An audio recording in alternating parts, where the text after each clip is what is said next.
A very good noon to one and all. In this lecture, we will starting the new unit and the new concept, linear measurements. So in this we will discussing about the linear measurements and what is the linear measurement technique and what are the various instruments used in linear measurements, and those things we will be studying. And then before we start about this concept, we have to understand the some of the important points about this linear instrument. So that means we have to understand the general care of measuring instruments, and when the instruments are in use, how to take care of the instruments, and when they are in storage, that means for a long time they are not in use. So we have to know about this measuring instruments general care, and we are sorting them, and we are going to sort out the general care steps. Okay, so and we are storing them, then how to store and what type of care we should take so that they are protected from the environment. We will also study about the some classification of measuring instruments and how the instruments are classified based upon the type of physical quantity that is measured, and then based upon whether they have graduated scale or no graduations are there, and then depending upon the precision and accuracy how they are classified. And then very recently nanotechnology has evolved, and what type of metrological instruments are used in nanometrology, and that also we will be studying. And finally we will be dealing with the various kinds of linear measuring instruments. Now we have to understand the general care of measuring instruments. Now, whenever the measuring instruments are not in use for a long time, it is very essential that corrosion resistance coating is provided on all working surfaces of the instruments. For example, if we take a micrometer, we should apply the corrosion resistance protective coating like petroleum jelly on the surface of anvil and on the surface of spindle. Similarly, if we take the example of vernier caliper, we have to apply the petroleum jelly on all the working surfaces. Whenever there is a movement, we have to apply. Wherever there is open surfaces or machined surfaces are there, we have to apply petroleum jelly so that the surfaces are not corroded. And now when we use the measuring instruments, it is very essential that the protective coating that is applied should be cleaned properly. To cleaned properly. Okay, so all dust particles should be cleaned. The protective coating should be cleaned by using maybe some chemical or by using soft cloth. So we have to clean all the surfaces, and then we have to check for smooth movement over entire range. Suppose for example, if we have vernier micrometer, that vernier caliper, it should be moving jaw and should moving head and should move throughout its range smoothly. There should not be any stick slip motion, so that we have to check.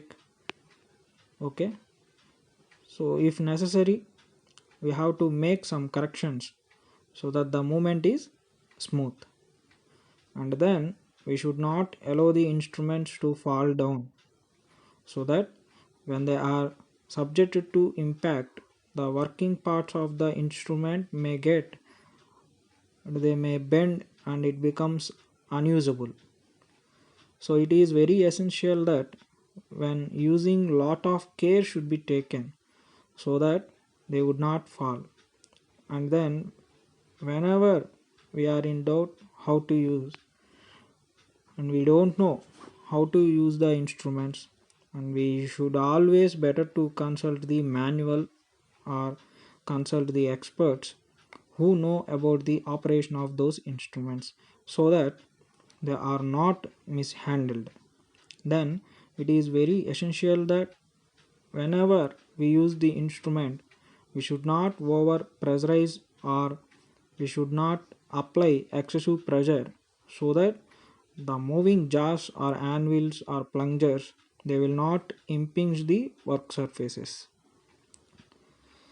For example, if you over pressurize the thimble of the micrometer and then the spindle will enter into the workpiece and indentation marks will occur.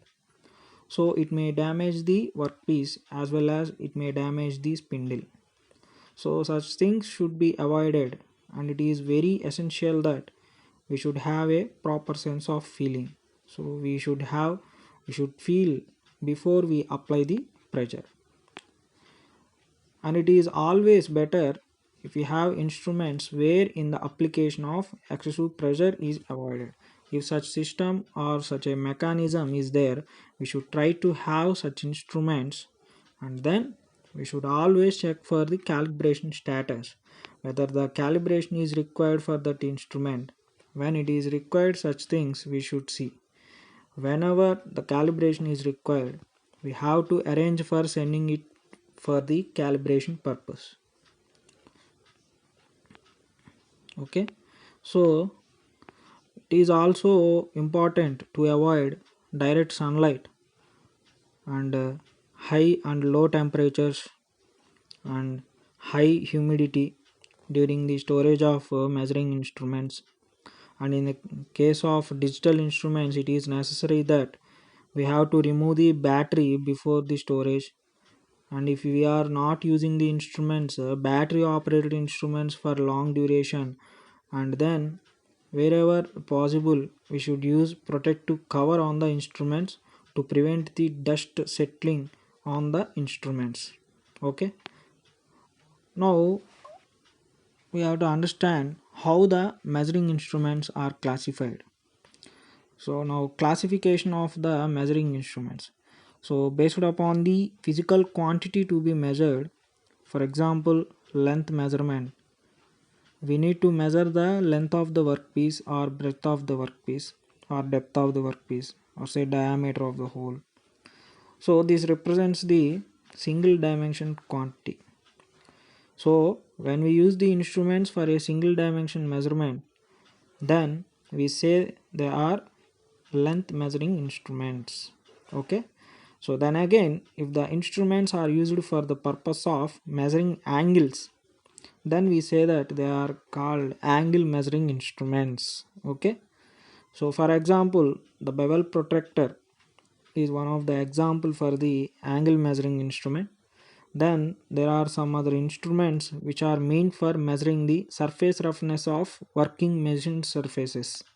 Okay, so for example, the surface tester is used to measure the surface roughness, and then in some cases we use the instrument for measurement of form of the workpiece, whether there is any out of the roundness is there or some drum shape is there or barrel shape is there. So if we use the instrument to measure such things, then we say they are form measuring instruments. Now based on the accuracy and precision, we can classify the instruments as very accurate instruments and not so accurate instruments. So based upon the accurate, we are classified as a accurate and not so accurate instruments. Similarly, precise, very precise instruments and not so precise instruments are also there. And then if the instrument is having the graduated scale, then we say they are graduated instruments. And if there is no scale on the instruments, we say it is non-graduated instruments. For example, a spring caliper is a non-graduated instrument, whereas a vernier caliper is a graduated instrument because the scale is there.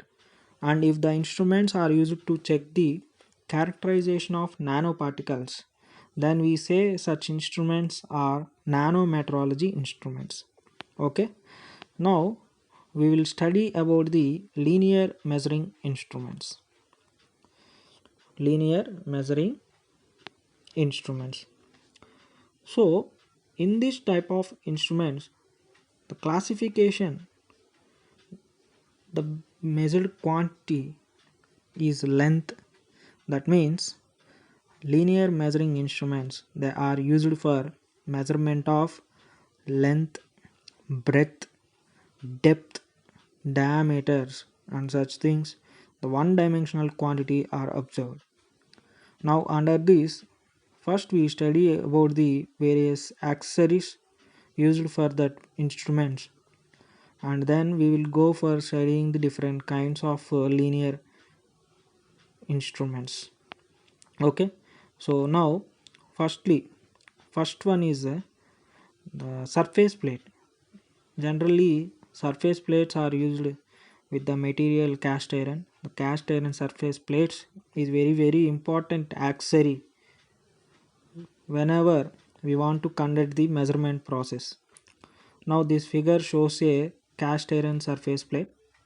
You can see the top surface of the cast iron surface, and we can also see different kinds of ribs and they are on the sides, and then there is a provision for inserting the handles.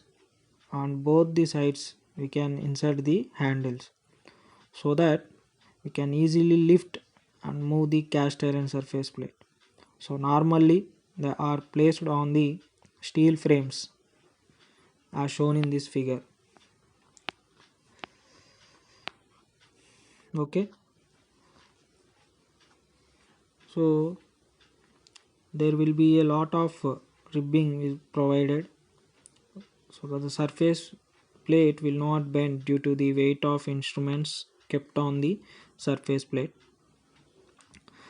There are available in different grades also, grade 0, grade 1, grade 2. So generally grade 2 is normally used in the workshop for regular inspection of workpieces.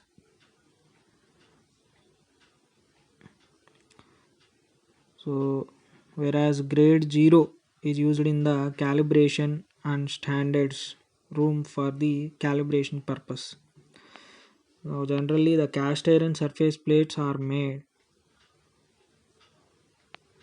So whenever the surface plates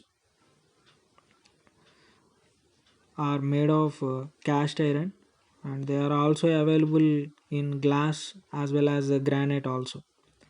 So the advantage of glass and granite is they are not subjected to corrosion, whereas cast iron plates is subjected to corrosion if not properly protected. Okay, so whenever the surface plates are not in use, it is necessary that they should be covered with a wooden cover. Now another advantage of glass and granite surface plate is when a solid object, when a work when a workpiece falls on the surface plate, in case of glass and granite plates, no burr is formed. So a dent will be formed which will not affect the measurement process. Whereas in the case of cast iron, burrs will be formed which may affect the measurement process. So we may get some measurement error due to the burr formed. Burrs means irregularities formed.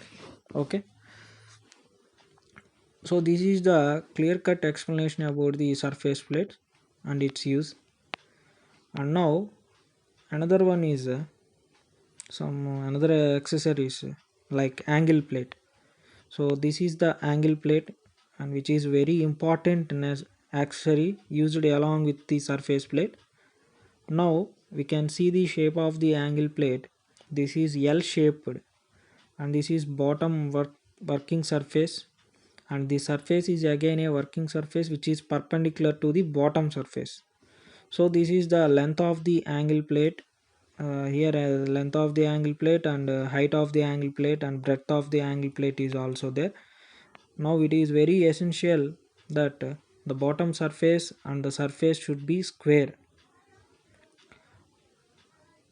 Now these angle plates are in different forms, various sizes are also there. If sizes like 75, 20, 125, 100 particular, and if for this particular size the flatness of the working surface should not exceed 5 micrometer. Similarly, this working surface also for same size of 125 mm and 75 mm or 100 mm, the flatness of this bottom surface should not exceed 5 micrometer. And then the squareness of the working surface with the bottom surface for a height of 100 mm, the squareness of this surface with the bottom surface should not exceed 10 micrometer. And then for the same size, the parallelism of opposite faces, that means if this is also working surface, the deviation from the parallelism between this surface and working surface should not exceed 13 micrometer. So the angle plate, now you can see there is a rib between the vertical plate and horizontal plate, so that the angle plate will be rigid. You can also see the three slots, and we have horizontal slots used for clamping of workpieces. So this is the angle plate. Okay, and then we have V block is also there, which is another necessary thing used for the measurement process. Now we can see a cast iron V block. So we can see the V channel, and then we have V channel on both sides. So this is the, here we have a top surface, and the side working surface is also there, and the end surface also is there, and it is necessary that all the surfaces are square to each other. And now these V blocks are used for clamping cylindrical objects and for marking center of cylindrical objects. We can always clamp the workpieces using this type of clamp. Okay, so this is the in one example. So in between this V channel and the screw, we can place the cylindrical object and we can clamp it. Now there is another necessary instrument, universal surface gauge. So this is for scribing lines on the work surfaces. This inclination can be changed by operating this mechanism, so that any height can be adjusted and lines, parallel lines can be scribed on the workpiece surface. So we have another another accessory is there, engineered square. Now this is the engineered square. We have the bottom surface and the vertical surface is there. We in this, by using this we can check the squareness of work pieces. So depending upon the type of work, it is used in the machine shop or whether it is used in the standard room, we need to select appropriate grades like grades available, A grade, B grade, C grade as per the Indian standards. And it is very essential that this surface and bottom surface should be square to each other. Now the squares are used to check the squareness of the workpieces. Now consider the workpiece, and I want to check the whether the workpiece, whether the surface square with the datum surface. So far we have to keep the engineer square like this, and then we have to take a thin paper and we have to insert the paper between the engineer square and workpiece. If it enters, it indicates that there is some error. If it does not enter, then it indicates that squareness is okay. Okay, so this is the explanation about the engineer square. And now another most common instrument used for the measurement of linear dimensions is a steel rule. We have steel rule. Now you can see this is the steel rule which is made up of stainless steel, and then it is very hardened. Now the range of the scale is starts from 0, and then we have a uh, different lengths of the scales. So in this range of this coming to the resolution, you can see here different resolutions are there. Now depend upon the accuracy required, you can use this portion wherein the resolution is 1 mm. If the finer accuracy is required, we can use 0 to 10 wherein the resolution is 0.5 mm. So any side we can use. We have a graduations are marked on both the edges, and then the graduations are available on both sides also. So any side we can use. Before using this steel rule, it is very essential to check whether the ends are properly fitted or not, ends are properly finished or not. Sometimes they may be worn out. So in that case, we should not use this we should not use the worn out edges. We should start from marking where the scales are not, the markings are not worn out. Okay, now I am keeping the workpieces measurements on by using the steel rule. We can measure the different dimensions of the workpieces. So if we do not see these dimensions with our human eye, we can get the errors like parallax errors. So parallax error means we have to check the dimensions by our human eye with the help of the steel rule. If we are not seen the dimension with our human eye properly, we can get the parallax error. So we have to avoid the parallax error. Now the reading is difference between the measured point and the reference point. So maintain the proper dimensions without having any parallax error.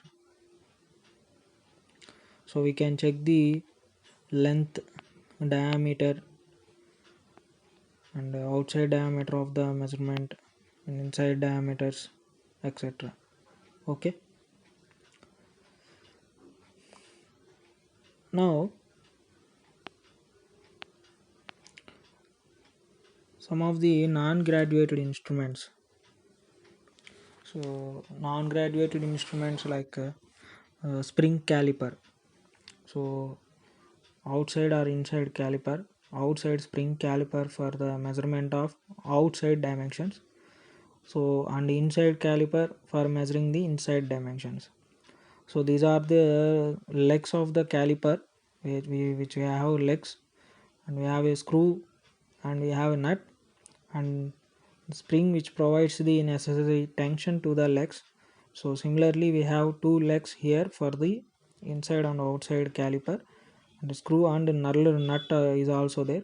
By rotating this nut, this we can adjust the distance between the two measuring points. Now these edges are hardened, it's nearly 600 Vickers hardness, so that they do not wear much. So we can use the inside caliper for the instrument for the measurement of inside diameters. So if we insert the caliper into the inside hole. Then we can adjust the screw till we get the diameter. So slowly we have to rock the inside caliper till we get the minimum dimension. If we take the dimension in the portion, the inclined position, there are chance of getting caution error. So we should get the minimum dimension. Always the instrument should be perpendicular to the workpiece. So then we get the minimum dimension with a good accuracy. Now we have to remove this instrument from the workpieces, and then we have to transfer this distance on the steel rule. Now the markings and by using these graduation marks on the scale, we can easily identify the dimensions with the help of angle plate. Now by using this inside spring caliper, we can check the inside diameters. Outside spring caliper is used to get the diameter of the workpiece, outside diameter of the workpiece. So similarly, as like the inside spring caliper, we'll check the outside spring calipers uh, diameters also. We can check the by using this outside caliper, spring caliper. So and then we have to use the steel rule. So steel rule is a very vital role in this measurement concept. Now you can see these different types of instruments, graduated and non-graduated instruments. Steel rule, spring calipers are there. So in this session we have learnt about the different general care of the measuring instruments, and how we are classifying the measuring instruments, and also we learned about the linear measuring instruments, wherein we discussed about the different kinds of accessories like a surface plate, and then angle plate, and then engineer squares, and then we studied about some of the linear measuring instruments, that is steel rule, and how to use the steel rule for length measurement, and how to use steel rule for inside diameters, outside diameters, and then how to use the spring calipers for transferring the distance from the object to the steel rule. And in the coming classes we will we will continue with other kinds of instruments used for the linear measurements. Okay, I hope everyone understand this concept. Stay home, stay safe. Thank you. Bye.